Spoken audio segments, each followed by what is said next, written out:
This channel does not promote any violent, harmful, or illegal activities. All content provided by this channel is meant for an education purpose only.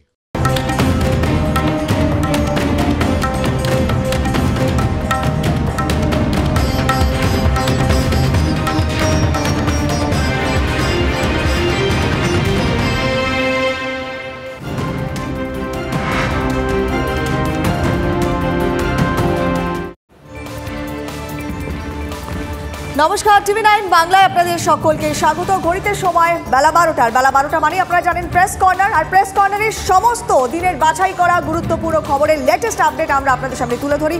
আমাদের সহকর্মীরা আমাদের সঙ্গে থাকেন 1 ঘন্টায়, আজকেও তাই থাকবে। আমি কোয়েল রয়েছে আপনাদের সঙ্গে আমি মঞ্জিরাও। 12টার প্রেস কর্নার। আর আজকের বড় ইস্যু অবশ্যই সন্দেশখালিতেও খেলা। নজর রাখবো আমরা সেদিকে। এবং ইতিমধ্যেই সন্দেশখালিতে আমরা নম করে পুজো দেখছি আজকের দিনে। আতঙ্কের মাঝেও আজ পুজো হচ্ছে, এই ইস্যুতে আমাদের নজর থাকবে। এরপরের ইস্যু 3, রেশনে চতুর্থ গ্রেফতার। শঙ্কর আঢ্য ঘনিষ্ঠ আরেক ব্যবসায়ী গ্রেফতার হয়েছে, নজর রাখবো আমরা সেদিকে। এবং ইস্যু 4, ফের নয়া জোট। কেন এ কথা বলছি, অবশ্যই নজর রাখবো সেদিকে। বাংলা জুড়ে সরস্বতী বন্দনা আজ, আর দেবী বন্দনা হচ্ছে। দেবী বন্দনার দিনেও চাপ আতঙ্ক সন্দেশখালিতে। জায়গায় 144 ধারা কোয়েল। একেবারেই তাই। এবং এটাই সব থেকে অদ্ভুত একটা ছবি আমরা দেখতে পাচ্ছি এবারে। বাগদেবীর আরাধনা চলছে গোটা বাংলা মাতোয়ারা, কিন্তু সন্দেশখালি সেখানেও কোথাও বিচ্ছিন্ন দ্বীপের মতো অবস্থান করছে। দেবী বন্দনার দিনেও চাপ আতঙ্ক, যেমনটা মঞ্জিরা আপনাদের বলছিল। এবং সকাল থেকে আমরা সন্দেশখালির আপডেট আপনাদের সামনে তুলে ধরেছি। এবং আমরা দেখছি বিভিন্ন জায়গায় ব্যারিকেড দিয়ে ঘিরে ফেলা হয়েছে। কিছু জায়গায় 144 ধারা জারি করা হয়েছে। আদালতের পর্যবেক্ষণের পর এই চেঞ্জেসটা দেখা যাচ্ছে। কিন্তু মূল যে অভিযুক্ত যারা, তাদের এখনো পুলিশ ঠিকই ছুঁতে পারেনি।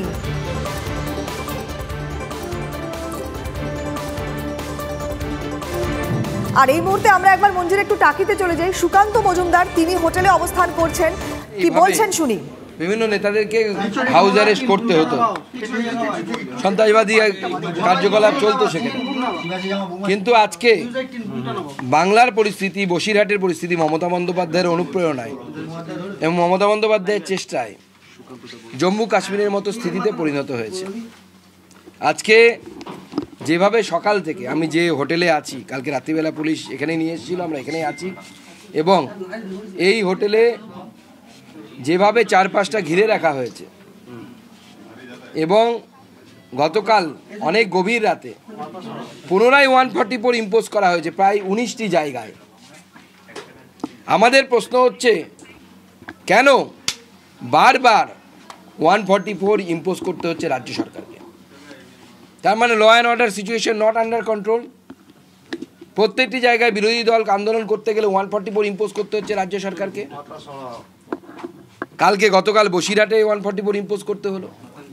বারবার যদি এই 144 ইম্পোজ করতে হয়, তাহলে কিন্তু এটা প্রমাণিত হয় যে রাজ্য সরকার বা পুলিশ প্রশাসন ল অ্যান্ড অর্ডার মেনটেন করতে পারছে না। আজকে আমার কর্মসূচি কী ছিল? শান্তিপূর্ণভাবে আমরা সন্দেশখালিতে যাব এবং সন্দেশখালিতে গিয়ে সেখানে মা সরস্বতীর আরাধনায় ব্রতী হব। আজকে আপামর বাঙালি মা সরস্বতীর আরাধনায় ব্রতী হয়েছে পুরো বাংলা জুড়ে। আপনারা দেখছেন আপনাদের ঠিক পেছনেই মা সরস্বতীর মূর্তি এবং পুজোর সমস্ত সরঞ্জাম নিয়ে আমি এখানে অপেক্ষা করছি। একটু পরে আমি মা সরস্বতীর মূর্তি নিয়ে এবং পুজোর সমস্ত সরঞ্জাম নিয়ে সন্দেশখালির দিকে রওনা হব। সুকান্তবাবু, 144 ধারার মধ্যে 4 দিন আগে শেখ শাহজাহান বাইকে করে ঘুরেছে, এমনটা স্থানীয় মহিলারা তারা বলছেন, নিরাপত্তাহীনতায় ভুগছেন তারা। 144 ধারার মধ্যে শেখ শাহজাহান আগ্নেয়াস্ত্র নিয়ে বাইক নিয়ে কিভাবে টহল দিচ্ছে? দেখুন, এটা তো প্রশ্নটা পুলিশকে করা উচিত এবং পুলিশকে বলা উচিত, যদি 144 মধ্যে শেখ শাহজাহান ক্রিমিনাল তো শুধু নয়, নটোরিয়াস কমন ক্রিমিনাল, সেই নটোরিয়াস ক্রিমিনাল যদি ঘুরতে পারে বাইক নিয়ে, তাহলে পরে আমরা কেন যেতে পারবো? আর পুলিশ কি করছে? কিন্তু কার্যত দুর্গের চেহারা করে রেখেছে এই হোটেলের বাইরে। আপনি হোটেল থেকে ঘটনা ঘটতে পারে যার জন্য পুলিশ আপনাকে হাউস অ্যারেস্ট করে রাখে? পুলিশ আধিকারিক সকাল থেকে একটি চিঠি নিয়ে ঘুরছিলেন, আপনার সঙ্গে দেখা করতে কেউ দেখা করলেন না? এখনো পর্যন্ত কেউ আমার সাথে দেখা করেনি, দেখা করার চেষ্টাও করেছে বলে আমার জানা নেই। আমি মা সরস্বতীর মূর্তি দিয়ে রওনা দেব, পুলিশ যেখানে বাধা দেবে সেখানেই বসে মা সরস্বতীর আরাধনায় আমরা ব্রতী হব। সরস্বতী পুজো করবেন আপনারা, এটা তো খুব সামান্য একটা চাহিদা, সেই চাহিদাটা মানে পূরণ কেন করছে না সরকার? দেখুন, এ তো সরকার চাই না যে সন্দেশখালির বিষয়টি বাইরে আসুক। আপনারা জানেন যে আজকে আমার বালুরঘাটে থাকার কথা ছিল, আমার পরিবারের আমার মেয়েদের সাথে সরস্বতী পুজোর কথা ছিল, করার কথা ছিল। আজকে দুর্ভাগ্যবশত আমি যেতে পারলাম না, তার কারণ বাংলার সরস্বতীরা, বাংলার মায়েরা, বাংলার বোনেরা আজকে তাদের ইজ্জত, মান, সম্মান, সম্ভ্রম ভুলুণ্ঠিত হচ্ছে তৃণমূল কংগ্রেসের দুঃশাসনদের হাতে।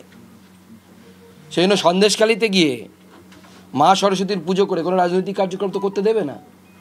মা সরস্বতীর পুজো করে আমরা একটা প্রতীকী প্রতিবাদ জানাতে গেছিলাম, কারণ আমাদের ভারতবর্ষ সংস্কৃতিতে বলা হয় যে নিজের স্ত্রী ছাড়া সমস্ত মহিলা মায়ের সমান।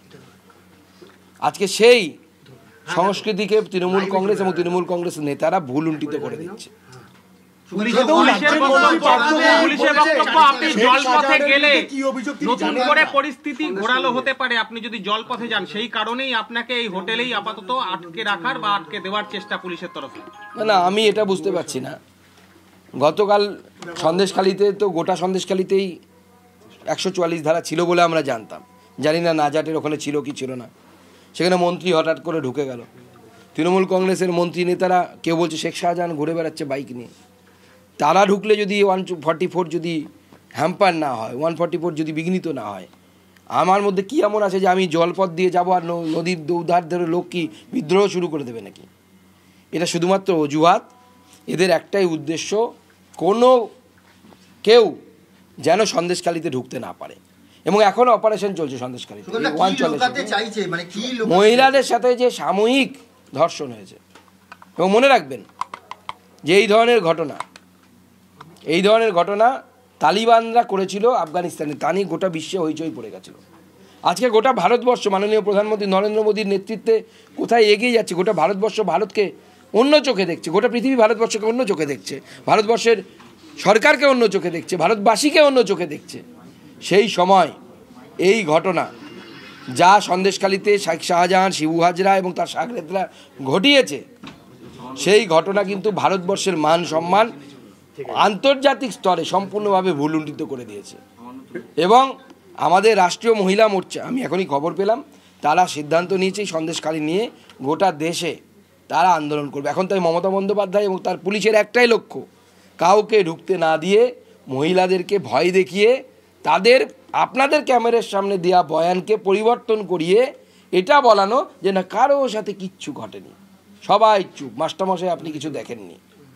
কিন্তু সেই সিনেমার মাস্টারমশাইয়ের মতো চুপ করানোর চেষ্টা এই মাস্টারমশাইকে হচ্ছে, এই মাস্টারমশাই চুপ থাকবে না।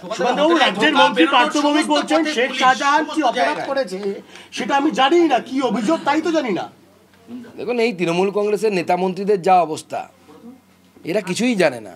এরা শুধু টাকাটা গুনতে জানে আর মাল ঝাড়তে জানে, কত পয়সা কামানো যায়, এছাড়া এদের দ্বারা আর কিছু জানা হবে না। সুগন্ধ তো সন্দেশখালি যাচ্ছে না, আমি যাওয়ার চেষ্টা করব, পুলিশ আটকালে আটকাবে। গতকাল আপনার চোখের সরস্বতী পুজো, আপনি যেহেতু সরস্বতী প্রতিমা নিয়ে রওনা দেবেন বললেন, পুলিশ বাধা দিলে সন্দেশখালিতে পুজো হবে কি করে?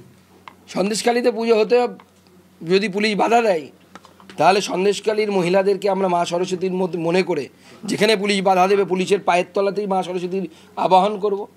কমসে কম পুলিশের বুদ্ধি, সৎ বুদ্ধি জাগ্রত হোক, তারা ভাবুক যে তাদের মায়েরা, তাদের বোনেদের সাথে যদি এই ঘটনা ঘটতো তারা কি এইভাবে থাকতে পারতেন? আজকে আমি বাংলার সমস্ত মহিলাদের কাছে এই প্রশ্নটা করতে চাই, যারা ঘরে সরস্বতী পুজো করছেন, মাতৃ আরাধনায় ব্রতী হয়েছেন, সেই সমস্ত বাচ্চা মেয়েরা যারা হয়তো আগামী বছর বা 24-এ ভোট দেবে, ক্লাস 11-12-এর ছাত্রছাত্রী যারা, তাদের কাছে এই প্রশ্নটা করতে চাই, আজকে যদি তাদের সাথে এই ঘটনা ঘটতো আমরা কি চুপ করে থাকতে পারতাম? আজকে লক্ষ্মীর ভাণ্ডার পাবার জন্য কি তৃণমূল কংগ্রেসের নেতাদের সাথে সকল বাংলার মহিলাদেরকে কি শুতে হবে তবে লক্ষ্মীর ভাণ্ডার পাওয়া যাবে? এটা কি শর্ত, কন্ডিশন অ্যাপ্লাইড? আমরা কি এইভাবে চুপ করে থাকতে পারি? বাংলার সমস্ত নারী জাতির প্রতি, বাংলার মহিলাদের প্রতি, মাদের প্রতি, বোনেদের প্রতি আমি এই প্রশ্নটি রাখতে চাই। এবং যদি মনে হয় আপনার অন্তর থেকে যে না প্রতিবাদ হওয়া উচিত, তাহলে প্রত্যেকে নিজের নিজের জায়গায় প্রতিবাদ করুন এবং প্রতিরোধ করুন। এটা চলতে দেওয়া যেতে পারে না। টাকি একটা টুরিস্ট স্পট, আজকে সরস্বতী পুজো, প্রচুর টুরিস্টরা আসছেন, কিন্তু হোটেলের মেন গেটে পুলিশ পুরো ভ্যান দিয়ে বন্ধ করে রেখেছে। এটা সম্পূর্ণভাবে পুলিশ বেআইনি কাজ করছে। পুলিশের কাছে কোন অর্ডার আছে আমি জানি না, কোন অর্ডার বলে এটা করছে। সাধারণ মানুষকে হ্যারাস করার কোনো মানে হয় না। সাধারণ মানুষকে হোটেলে ঢুকতে দেওয়া উচিত, বেরোতে দেওয়া উচিত। আমি তো পুলিশকে মেরে পিটিয়ে চলে যাব না এখান থেকে, বা আমরা AK-47 নিয়েও আসেনি যে আমরা পুলিশকে গুলি করব। সাধারণ মানুষ আসবে যাবে, তার মাঝে আমাকে যদি পুলিশ বেরোতে না দেয় আমাকে আটকে দেবে। সাধারণ মানুষকে আটকানোর কি আছে? মানুষকে এত ভয় কেন পুলিশ আর মমতা বন্দ্যোপাধ্যায়? মানুষ তো শেষ কথা বলে গণতন্ত্রে, মানুষ শেষ কথা বলে রাজনীতিতে, এবং মানুষ বুঝিয়ে দেবে মমতা বন্দ্যোপাধ্যায়কে যে এই রাজ্যটা তিনি যেভাবে ভাবছেন যে রাজ্যবাসীকে সাদা শাড়ি আর হাওয়াই চটি পরে বোকা বানাবেন, মানুষ বোকা হবেন না। তিনি কালকে বলেছেন সন্দেশখালীর ঘটনায় আমি ক্ষুব্ধ। এই ঘটনা নিয়ে আমি এখন আপাতত কিছু বলছি না, কিন্তু আমি এই ঘটনা নিয়ে আমি যথেষ্ট ক্ষুব্ধ। বিচারপতি যে কোনো সংবেদনশীল মানুষ যার মহিলাদের প্রতি বিন্দুমাত্র সম্মান বোধ আছে, যে কোনো রাজনৈতিক দল করুক, যে কোনো পেশাতে থাকুক না কেন, তাদের প্রত্যেকের এই ধরনের রেসপন্স হওয়া উচিত বলে আমার মনে হয়। যে কোনো মানুষের ভেতরে রাগ হওয়া উচিত, রক্ত টকবক করে ফোটা উচিত। 21শে ফেব্রুয়ারি আন্তর্জাতিক মাতৃভাষা দিবসে পাঞ্জাবের দিকে যাচ্ছেন আমাদের মুখ্যমন্ত্রী। তিনি সেখানে যাবেন, পাঞ্জাবের মুখ্যমন্ত্রীর সঙ্গে বৈঠক করবেন এবং তার সঙ্গে কিষাণ আন্দোলন